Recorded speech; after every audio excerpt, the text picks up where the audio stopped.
10 ರೂಪಾಯಿ ಸಿಕ್ಕರು ಕೂಡ ನಂದೇ ಅನ್ನೋ ಕಾಲ ಇದು. ಆದರೆ ಈ ಕುಟುಂಬ ಬಡ ಕುಟುಂಬ ಲಕ್ಷಾಂತರ ಮೌಲ್ಯದ ಚಿನ್ನಾಭರಣ ನಿಧಿ ರೂಪದಲ್ಲಿ ಸಿಕ್ಕಂಥ ಚಿನ್ನಾಭರಣ ಏನಿದೆ ಈಗ ಸರ್ಕಾರಕ್ಕೆ ಒಪ್ಪಿಸಿ ಪ್ರಾಮಾಣಿಕತೆ ಮೆರೆದಿದ್ದಾರೆ. ಆದರೆ ಈ ತಕ್ಷಣ ನಿಧಿ ಸಿಕ್ಕ ತಕ್ಷಣ ಆ ಕುಟುಂಬಕ್ಕೆ ಏನು ಅನಿಸುತ್ತೋ ಆ ಕುಟುಂಬದ ಅನಿಸಿಕೆಗಳನ್ನು ನಾವು ಕೇಳೋಣ. ಈ TV9 ಜೊತೆ ಆ ಇಡೀ ಕುಟುಂಬದ ಆ ಕುಟುಂಬದ ಜೊತೆ ಮಾತನಾಡೋಣ. ಸರ್, ಫಸ್ಟ್ ನೀವು ಪಾಯ ಆಗಿ ಮುಂದೆ ಏನು ಕಂಡಿತು, ಸಿಕ್ಕ ತಕ್ಷಣ ಏನು ಅನ್ಸುತ್ತೆ ನಿಮಗೆ? ನಮ್ಗೆ ಮುಂದೆ ನೋಡಿ ಕೆಲಸ ಮಾಡಕತ್ತಿದ್ವಿ. ಹಂಗಾಗಿ ನಮ್ಮ ಮಳೆಯ ಏನು ಮಾಡ್ಯದ ಇದ್ರಾಗ ಏನೈತೆ ಅಂತ ಇದು ಅಂತಂದು ತೆಗೆದು ನೋಡಿ ಎಬ್ಬಿಕೊಂಡು ಇದು ನೋಡ್ಕೊಂತ ನಿಂತ್ಕೊಂಡಿದ್ರೆ ನಾವು ಮುಂದೆ ನೋಡಿ ನಮ್ಮ ಕೆಲಸ ನಾವು ಮಾಡಕತ್ತಿದ್ವಿ ಇಷ್ಟೇ.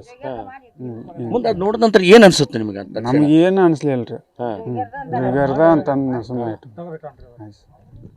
ಮೊದಲು ನಿಮ್ಗೆ ಅದು ನೋಡಿದ್ರೆ ಏನು ಅನಿಸ್ತು? ಒಳಗೆ ಬಂಗಾರ ಅದ ಅನಿಸುತ್ತೋ ಏನಂತ ತಿಳ್ಕೊಂಡು ಒಟ್ಟು ಏನ್ರ ಇಲ್ಲ ಲಕ್ಷ್ಮಮ್ಮಗ ಜೋಗ್ಯರು ಯಾವ್ರ ಅಂತ ಇಂಥವು ಹಾಕಿದ್ದಾರೆ ಬಿಡು ಇಟ್ಟಿದ್ದಾರೆ ಅಂತಂದು ಅಷ್ಟಕ್ಕೆ ಸುಮ್ಮನೆ ನೀವು ನಿಮ್ಮ ಕೆಲಸ ನಮ್ಮ ಕೆಲಸ ನಾವು ಮಾಡಕತ್ತೀವಿ. ಮುಂದೆ ನೋಡಿದ್ರೆ ಚಿನ್ನ ಬಂಗಾರ ನಿಧಿ ಅಂತ ಹೆಂಗೆ ಗೊತ್ತ? ಇವು ನಮ್ಮ ಹಳೆಯ ಅದನ್ನ ಅಷ್ಟು ತೆಗೆದು ಎಲ್ಲ ಬೈಲ್ ಮಾಡಿ ನೋಡಕತ್ತಿದ್ರಿ. ಇಲ್ಲಿ ನಾವು ಸುತ್ತರದ ಮಂದಿ ಕೇಳಿ ಹಿಂಗೆ ಅನ್ಕೊಂತ ನಿಂತ್ಕೊಂಡು ಹಳ್ಳಿ ಮೆಂಬರ್ ಮನೆಗೆ ಹೋಗಿ ಅಲ್ಲಿ ವಿಚಾರ ಮಾಡಿ ಅಲ್ಲಿ ಮತ್ತೆ ಮುಂದೆ ಅವರು ಮಾಡಿ ಅವಾಗ ನಿಮ್ಗೆ ಗೊತ್ತಾಯ್ತದ ಏನು ನಿಧಿ ಅಂತ ಒಳಗೆ ಏನೇನಿತ್ತು ಅದ್ರಾಗ ಏನೇನು ಇದ್ವು ಒಟ್ಟು ಅಲ್ಲಿ ಅವು ಅಷ್ಟು ಇವನ್ನ ತೆಗೆದು ನೋಡ್ಬಿಟ್ರಿ ಸರ್. ಮುಂದೆ ಆಮೇಲೆ ಯಾರಿಗೆ ವಿಷಯ ತಿಳಿಸಿದ್ರಿ? ಮತ್ತೆ ಅವು ಅವ್ರು ಮತ್ತೆ ಮುಂದೆ ಅಲ್ಲಿ ಇವ್ರಿಗೆ ಅಜ್ಜನ ಜಡ್ಪಿಗೆ ಅವ್ರಿಗೆ ವಿಷಯ ತಿಳಿಸಿದ್ರು. ಈಗ ನೀವು ಸಿಕ್ಕಂತ ಬಂಗಾರ ಪ್ರಾಮಾಣಿಕವಾಗಿ ನೀವು ಸರ್ಕಾರಕ್ಕೆ ಒಪ್ಸಿರಿ. ಮುಂದೆ ಏನಾಗಬೇಕು? ಮುಂದೆ ಏನೂ ಇಲ್ರಿ, ಅವ್ರಿಗೆ ಪರಿಹಾರ ಏನು ನೀಡ್ಬೇಕು ನೀಡ್ಬಿಡ್ರಿ. ಸರ್ಕಾರದವ್ರು ನೀಡ್ದು ಅವ್ರಿಗೆ ಗೊತ್ತು. ಇದು ಇನ್ನೂ ಆ ಒಂದು ಏನು ಈತನ ಹಳೆಯನು ಕೂಡ ಇದ್ದಾನೆ. ಅವನು ಮೊದಲ ಒಂದು ಚಿನ್ನಾಭರಣ ಕುಡಿಕೆಯಲ್ಲಿ ಏನೇನಿತ್ತು ಅನ್ನೋದ್ರ ಬಗ್ಗೆ ಈತನೇ ಇಡೀ ಗ್ರಾಮಸ್ಥರಿಗೆ ತಿಳಿಸಿದ್ದಾನೆ. ತಮ್ಮ ಅದು ಕಂಡ ನಂತರ ನಿನ್ಗೇನಿಸ್ತು, ಯಾರಿಗೆ ತಿಳಿಸಿದೆ? ಅದು ಬಂಗಾರ ಬಂಗಾರ ಬಂಗಾರ ಒಳಗೆ ಉಂಗ್ರ ಪಂಗ್ರಿ ಅಡುಗ್ರಿ ಎಲ್ಲ ಇಟ್ರಿ. ಅದು ಸಾಂಬಾರು ಕೊಡ ರೀ ಮಣ್ಣ ಈ ನಾರಿ ಹೌದು ಅಲ್ಲ ಅಲ್ಲ ನಾರಿ ಕಷ್ಟ ಮಾಡಿ ಎಲ್ಲ ಎಲ್ಲ ನಾಳೆ ನಾಳೆ ಮುಂದೆ ಯಾರಿಗೆ ತಿಳಿಸಿದ್ರಿ? ಆಮೇಲೆ ನೀವು ಎಲ್ಲ ವಿಷಯ ಯಾರಿಗೆ ತಿಳಿಸಿದ್ರಿ? ಮೆಂಬರ್ ಮುಂದೆ ಏನು ಮಾಡಿದ್ರು? ಮುಂದೆ ಅವ್ರಿಗೆ ಎಲ್ಲ ಮುಂದೆ ಯಾರಿಗೆ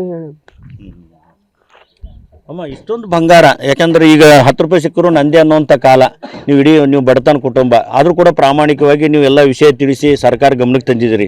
ಮುಂದೆ ಏನಾಗಬೇಕು?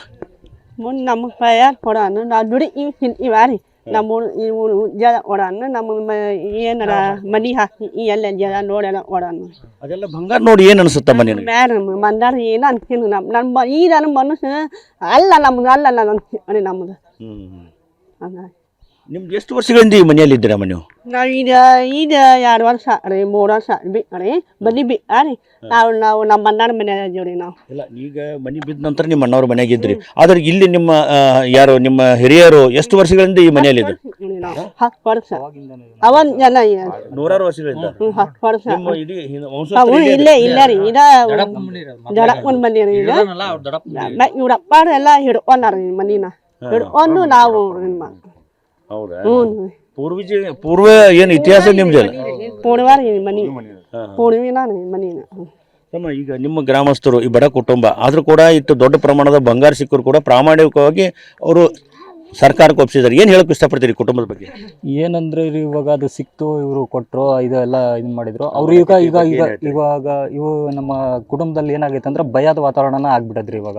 ಯಾಕಂದ್ರೆ ಮನೆ ಕಡಿಸ್ತಾ ಇದ್ರು, ಕೊಟ್ಬಿಡ್ಲೇನ ಎಲ್ಲ ಮನೆ ಅರ್ಧಕ್ಕೆ ನಿಂತ್ಬಿಟ್ಟದೆ. ಇವಾಗ ಮನೆ ಹೆಂಗೆ, ಇವಾಗ ಮನೆ ಇಲ್ಲ, ಏನು ಮಾಡೋದು ಅಂತ ಚಿಂತೆ ಆಗ್ಬಿಟ್ಟೈತೆ ಎಲ್ಲರೂ. ಅವರೆಲ್ಲ ಈಗ ಮನೆಯವರೆಲ್ಲ ನಮ್ಮ ಇವರ ಅವ್ರಿಗೆಲ್ಲ ಏನಂದ್ರೆ ಭಯದ ವಾತಾವರಣ ಆಗ್ಬಿಟ್ಟೈತಿ. ಇವಾಗ ಹೆಂಗೆ ಮನೆ ಕಟ್ಸೋದು ಎಲ್ಲ ಚಿಂತಾಜನಕ ಆಗ್ಬಿಟ್ಟೈತಿ. ಇವಾಗ ಏನು ಏನಂದ್ರೆ ನಮಗೆ ದಿಕ್ಕೆ ತೋರಿಸ್ಲಂಗೆ ಆಗ್ಬಿಟ್ಟೈತೆ. ಅವರು ಒಂಥರ ಅವರು ಭಯದ ವಾತಾವರಣ ಅಂದಂಗೆ ಆಗ್ಬಿಟ್ಟೈತೆ ಅವರು.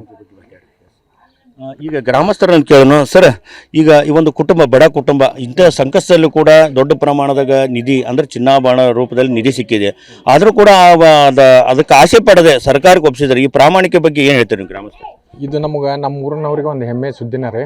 ಯಾಕಂದ್ರೆ ಇವತ್ತು ಬಂಗಾರ ಸಿಕ್ಕಾಪಟ್ಟಿ ದುಬಾರಿ ಕಾಲ. ಇವಕ್ಕೆ 1.5 ಲಕ್ಷ ತನ ಬೆಲೆ ಐತಿ ಈಗ ಒಂದು ತೊಲಿಗೆ. ಅಂಥದ್ದು ಇವತ್ತದು 467 ಗ್ರಾಮ್ ಏನೋ ಸಿಕ್ಕತ್ತೈತಿ. ಆಮೇಲೆ ಈಗ ಹಳೆ ಬಂಗಾರ ಅದಕ್ಕೆ ಮೌಲ್ಯ ಕಟ್ಟಕ್ಕೆ ಆಗಲಾರ್ದಂಥದ್ದು ಇತಿಹಾಸದ ಪಾಪ ಅವ್ರು ಪ್ರಾಮಾಣಿಕವಾಗಿ ಇವತ್ತು ಅವರು ತೊಗೊಂಬಂದು ಸರ್ಕಾರಕ್ಕೆ ಒಪ್ಸ್ಯಾರ. ಅವ್ರಿಗೆ ಅದಕ್ಕೆ ಅವ್ರಿಗೆ ಏನಾದರೂ ಸೂಕ್ತ ಇದ್ದದ್ದು ನಮ್ಮೂರಿಗೆ ಹೆಮ್ಮೆನ ಅದ ಈಗ. ಯಾಕಂದ್ರೆ ಅಂಥ ಮಂದಿ ಭಾಳ ಕಡಿಮೆ ಐತಿ ಈಗ, ಯಾರೂ ಇಲ್ಲ. ಆದ್ರೆ ನಮ್ಮೂರಾಗ ಇದು ಸಾಕಷ್ಟು ಹಿಂದಕ್ಕೆ ಸಿಕ್ಕಾಗಾದ್ರೂ ಊರು ಜನ ತೊಗೊಂಬಂದು ಸರ್ಕಾರಕ್ಕೆ ಒಪ್ಸ್ಯಾರ. ಇಂದಿರಾ ಗಾಂಧಿ ಅವರು ಪ್ರೈಮ್ ಮಿನಿಸ್ಟರ್ ಇದ್ದಾಗ. ಅದಕ್ಕೆ ಅವ್ರ ರೀತಿ ಫ್ಯಾಮಿಲಿಯವರು ಅಗದಿ ಒಳ್ಳೆ ಮಂತಂದವ್ರು ಅವ್ರಿ. ಆದ್ರೆ ಬಡವರು ಕಡು ಬಡ್ರು ಅವರು ಅಂಥವ್ರು ಮತ್ತು ಪ್ರಾಮಾಣಿಕವಾಗಿ ಸರ್ಕಾರಕ್ಕೆ ಒಪ್ಸ್ಯಾರ ಅಂದ್ರೆ ಸರ್ಕಾರದವ್ರು ಅವ್ರಿಗೆ ಸೂಕ್ತ ಹೆಮ್ಮೆ ಐತ್ರಿ. ನಮ್ಗೆ ಲಕ್ಕುಂಡಿ ಗ್ರಾಮಸ್ಥರಿಗೆಲ್ಲ ಅದ್ರ ಬಗ್ಗೆ ನಮ್ಗೆ ಖುಷಿ ಐತೆ. ಅವರು ಪ್ರಾಮಾಣಿಕವಾಗಿ ತೊಗೊಂಬಂದು ಸರ್ಕಾರಕ್ಕೆ ಒಪ್ಸಿದ್ರು.